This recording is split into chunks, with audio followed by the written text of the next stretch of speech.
How to pay on Virgin Money. If you want to pay on Virgin Money, which means you want to send money maybe to your existing payees or a new payee, then in that case it's very simple. Launch the Virgin Money app and make sure to log into your account. After you've done that, simply go to the payments icon that you can find from the bottom left of the screen. Once you come to the payments icon from the bottom left, over here you'll find many options, out of all of which you'll find the option that says make a payment at the very top. So tap on make a payment option. Now after that, you simply have to select to pay someone new or one of your existing pays or within your own accounts between what you want to do. But you can tap on pay someone new if it's a new person. After that, simply select who would you like to pay, person or business. Then save the details of that pay if you want to save for the future reference.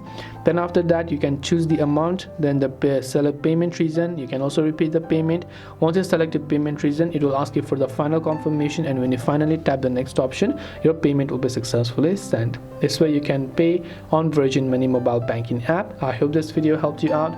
If you have got any further questions, feel free to also leave them down in the comment section below. As always, thank you very much for watching till the end of this tutorial, and see you soon in our next video.